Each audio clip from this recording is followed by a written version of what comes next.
Indo British advanced pain clinic నొప్పి మాయం surgery దూరం. For appointments 9155515563.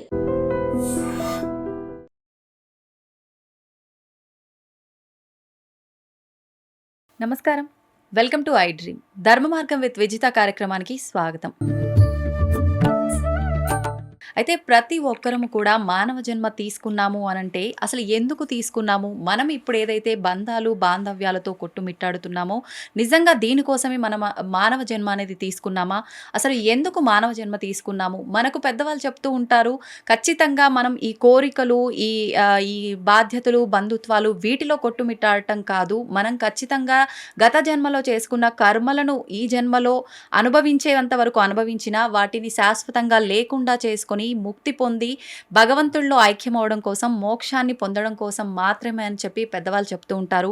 నిజంగా వీటన్నిటిలో ఎంతవరకు వాస్తవం అనేది ఉందో ఇప్పుడు ప్రభుజీతో మాట్లాడి తెలుసుకుందాం. ప్రస్తుతం మనతో పాటు ఉన్నారు ఇస్కాన్ టెంపుల్ నుంచి గౌరంగ దర్శన్ ప్రభుజీ గారు. ఇప్పుడు వారితో మాట్లాడి మరిన్ని విషయాలు తెలుసుకునే ప్రయత్నం చేద్దాం, మన సందేహాలన్నింటినీ కూడా నివృత్తి చేసుకునే ప్రయత్నం చేద్దాం.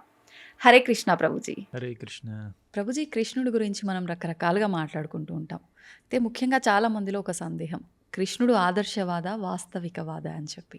ఆదర్శవాది అంటే ఐడియల్స్ ఇలాగే ఉండాలి అని, కానీ అది ప్రాక్టికల్గా ఉంటుందా లేదా చాలాసార్లు మనం అర్థం చేసుకోలేం, ఆచరించలేం. కానీ కృష్ణుడు ఆదర్శాన్ని చూపించాడు, ఆచరించి కూడా చూపించాడు. కేవలం ఐడియలిస్టిక్గా టీచింగ్స్ ఇవ్వడమే కాదు, కృష్ణుడు రియలిస్టిక్గా వాటిని ఆచరణలో పెట్టి కూడా చూపించాడు. కృష్ణుడు చెప్పాడు భగవద్గీతలో 4వ అధ్యాయంలో గురువు మాట ఎలా వినాలి, గురువు దగ్గర నుంచి విద్యను ఎలా అభ్యసించాలి చెప్పాడు. తద్విద్ధి ప్రణిపాతేన పరిప్రశ్నేన సేవయ ఉపదీక్ష్యంతి తే జ్ఞానం జ్ఞానినః తత్వదర్శినః అన్నాడు.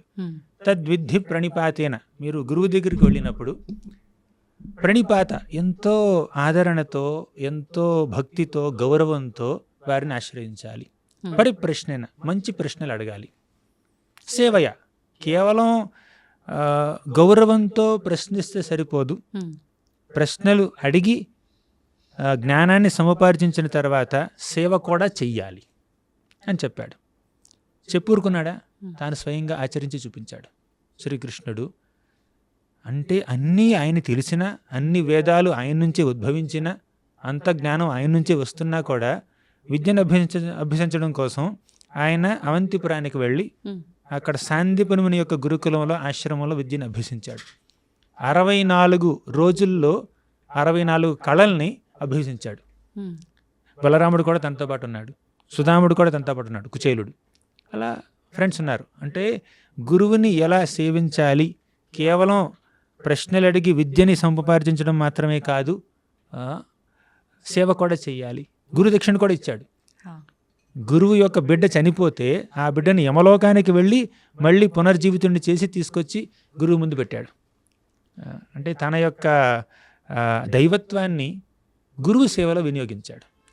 కృష్ణుడే కాదు, శ్రీరామచంద్రుడు కూడా తన గురువులైనటువంటి విశ్వామిత్రుణ్ణి, తర్వాత వశిష్ఠుణ్ణి చక్కగా వారు సేవించారు. ఎంతో ఒబీడియన్స్తో, సబ్మిసివ్నెస్తో సేవ చేశారనమాట. ఇలా భగవంతుడు కేవలం ఆదర్శాలు చెప్పడం మాత్రమే కాదు, ఆచరించి చూపించాడు. కాబట్టి ఆదర్శవాది, వాస్తవికవాది, రియలిస్టిక్, ఐడియలిస్టిక్ రెండు.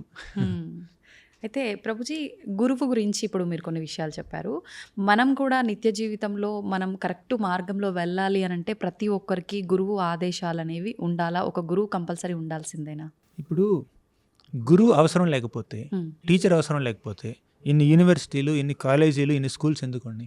ఇంతమంది టీచర్లు, ప్రొఫెసర్లు, లెక్చరర్లు ఎందుకున్నారు? కేవలం జడ విద్యని, భౌతిక విద్యని అభ్యసించాలన్నా కూడా మనకు గురువులు కావాలి. ఇక ఆధ్యాత్మిక విద్యను అభ్యసించాలంటే గురువు చాలా ఇంపార్టెంట్. అసలు భగవంతుడే స్వయంగా గురువుని స్వీకరించి మనకు ఆచరించి చూపించాడు కదా.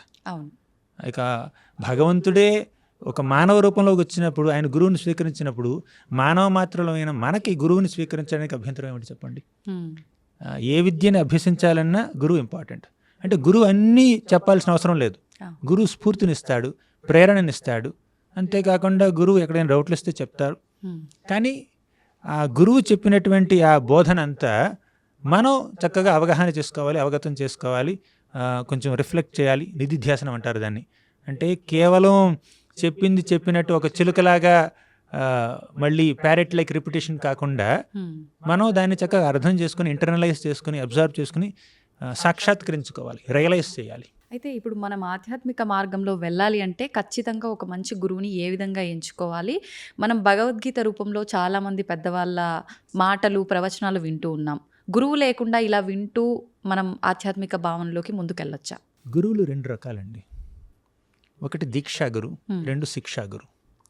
దీక్షా గురు అంటే మనకి ఒక స్పిరిచువల్ నేమ్, ఒక అంటే దైవ సంబంధించిన ఒక దివ్యమైనటువంటి నామాన్ని ప్రసాదించి భగవంతుడి యొక్క నామాల్ని ఎలా జపించాలో ఒక మంత్రాన్ని మనకు ఉపదేశించి అలా మంత్ర దీక్షనిచ్చే గురువుని దీక్షా గురువు అంటారు.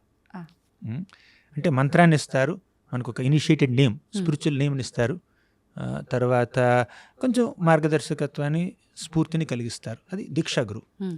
ఇక శిక్షా గురువు అంటే వాళ్ళు ఒకళ్ళు కాదు 100 మంది ఉండొచ్చు, 1000 మంది ఉండొచ్చు. శిక్షా గురువు అంటే వాళ్ళు మనకి స్ఫూర్తినిస్తారు. భక్తి మార్గంలో ఒక అంశాన్ని మనకి చక్కగా వివరించి చెప్తారు. జీవితకాలం మనతో ఉండకపోవచ్చు వాళ్ళు, అంటే ఈ భక్తిలో ఈ ఆస్పెక్ట్లో వాళ్ళు నాకు ఇన్స్పిరేషన్ ఇస్తారు. మనం వేరే ఒక అంశాన్ని, భక్తిలో ఒక అంశాన్ని నేర్చుకోవాలంటే అది ఇంకో శిక్షా గురువు నుంచి నేర్చుకోవచ్చు. అలా మనకి శిక్షా గురువులు 100 మంది ఉండొచ్చు, కానీ పెర్మనెంట్ గైడెన్స్ ఇచ్చేది, ముఖ్యంగా మంత్రదీక్షను ఇచ్చేది ఒకే ఒక గురువు ఉండాలి. అది దీక్షా గురు, శిక్షా గురు. శిక్షా గురు కెన్ బి ఇన్ఫైనైట్, దీక్షా గురు ఈజ్ 1, అలా అనమాట. అయితే ఇప్పుడు మంత్రం ద్వారా తీసుకొని ఎవరైతే మీరు మొదటగా చెప్పిన గురువు ఉన్నారో అలా తీసుకోవాలి అంటే ఈ గృహస్థు నియమాలన్నీ పాటిస్తూ ఉండే వాళ్ళు తీసుకునే అవకాశం ఉంటుందా? భక్తి కేవలం బ్రహ్మచారులకి సన్యాసులకి కాదు, గృహస్థులైనా చేయొచ్చు. బ్రాహ్మణులు, క్షత్రియులు, వైశ్యులు, శూద్రులు, బ్రహ్మచారులు, గృహస్థులు, వానప్రస్థులు, సన్యాసులు, వర్ణంతో నిమిత్తం లేదు భక్తికి, ఆశ్రమంతో నిమిత్తం లేదు భక్తికి. భక్తి మార్గాన్ని ఆచరించాలంటే ఏ వర్ణానికి చెందిన వాళ్ళైనా, ఏ ఆశ్రమానికి చెందిన వాళ్ళైనా, స్త్రీలైనా, పురుషులైనా, పిల్లలైనా, పెద్దవాళ్ళైనా ఎవరైనా ఆచరించవచ్చు. ఎవరైనా గురువు యొక్క ఆదేశాలను స్వీకరించి ఆ గురువు భక్తి మార్గాన్ని ఎలా బోధిస్తారో ఆయన యొక్క గైడెన్స్లో భక్తి మార్గాన్ని ఆచరించవచ్చు. గృహస్థులు కూడా చేయొచ్చు. అసలు చెప్పాలంటే మాలాంటి వాళ్ళు మైనారిటీ. మీరు ఎంతమంది రోడ్డు మీద నడుస్తుంటే ఎంతమంది ఇలా కాషాయ వస్త్రాల్లో గుండు చేసుకుని చూస్తారో చెప్పండి. సన్యాసులు, బ్రహ్మచారులు ఎప్పుడు మైనారిటీ ఈ ప్రపంచంలో. గృహస్థులే మెజారిటీ. మైనారిటీ అంటే 51-49 కాదు, అక్కడ 99-1 ఇంకా కాదు, 99.9.1 అనమాట. ఇప్పుడు పురాణాలు చూడండి, శ్రీమద్ భాగవతం చూడండి, నారద మహర్షి ఒక్కడే. మహాభక్తుల్లో, సన్యాసుల్లో నారద మహర్షి అనే ఒక పేరు చక్కగా మీకు ప్రస్తావన వస్తుంది చాలాసార్లు. ఇలా కొంతమంది ఉన్నారు, సన్యాసులు, మునులు ఉన్నారు కొంతమంది. కానీ గృహస్థులు ఎంతమంది ఉన్నారు? ధ్రువుడు, పరీక్షిత్ మహారాజు, యుధిష్ఠిరుడు, అర్జునుడు, పాండవులు, వీళ్ళంతా, తర్వాత అంబరీష్ మహారాజు, భరత్ మహారాజు, ఇలా వీళ్ళందరూ గృహస్థులే. కేవలం సామాన్య గృహస్థులు కాదు, వాళ్ళు రాజులు, చక్రవర్తులు, ఈ భూమండలం మొత్తాన్ని పరిపాలించినటువంటి మహాభక్తులు ఉన్నారు అక్కడ. అంటే భక్తి మార్గానికి సన్యాసం, బ్రహ్మచర్యం క్వాలిఫికేషన్ కాదు. బ్యాక్గ్రౌండ్ ఏదైనా కూడా భక్తి చేయొచ్చు. చిన్నపిల్లలు చేయొచ్చు, పెద్దవాళ్ళు చేయొచ్చు, మగవాళ్ళు చేయొచ్చు, ఆడవాళ్ళు చేయొచ్చు, భారతదేశంలో పుట్టిన వాళ్ళు చేయొచ్చు, అమెరికాలో పుట్టిన వాళ్ళు చేయొచ్చు. భక్తి మార్గాన్ని ఎవరైనా ఆచరించవచ్చు. మీకు ఒక శ్లోకం కావాలంటే చెప్తాను, వినండి. ప్రహ్లాదుడు చెప్పాడు ఈ శ్లోకం. మన్యే ధనాభిజన రూప తపశ్రుతో జహ తేజ ప్రభావ బల పౌరుష బుద్ధి యోగ నారాధనాయ హి భవంతి పరస్య పుంసో భక్త్యా తుతోష భగవాన్ గజయూథపాయ. మన్యే, ప్రహ్లాదుడు ఎలా అంటున్నాడు, ధన, అభిజన, రూప, తప, శ్రుత, ఓజ, తేజ, ప్రభావ, బల, పౌరుష, బుద్ధి, యోగ. డజన్ క్వాలిఫికేషన్లు. ఇవేమీ క్వాలిఫికేషన్లు కాదు భక్తికి. అవి క్వాలిఫికేషన్స్ కాదు, డిస్క్వాలిఫికేషన్స్ కూడా కాదు. మీకు మహాధనం ఉంటే భగవంతుడు మీ మీద అనుగ్రహం చూపిస్తాడని గ్యారంటీ లేదండి. మీకు మహాధనం ఉంది, సంపద ఉంది కదా అని భగవంతుడు మీ మీద అనుగ్రహం చూపించడానికి కూడా లేదు. అంటే ధనం, మీ యొక్క సంపద భక్తికి క్వాలిఫికేషన్ కాదు, డిస్క్వాలిఫికేషన్ కాదు. పేదవాళ్ళు భక్తులు అవ్వచ్చు, ధనికులు భక్తులు అవ్వచ్చు, విద్యావంతులు భక్తులు అవ్వచ్చు, వేలుముద్ర వాళ్ళు కూడా భక్తులు అవ్వచ్చు, ఆడవాళ్ళు, మగవాళ్ళు ఎవరైనా భక్తులు అవ్వచ్చు. గృహస్థులు, బ్రహ్మచారులు అందరూ భక్తులు అవ్వచ్చు అనమాట.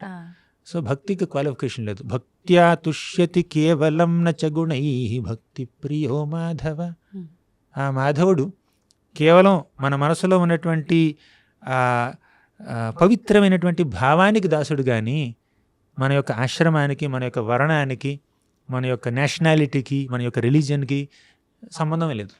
Hare Krishna. Hare Krishna. Thank you very much.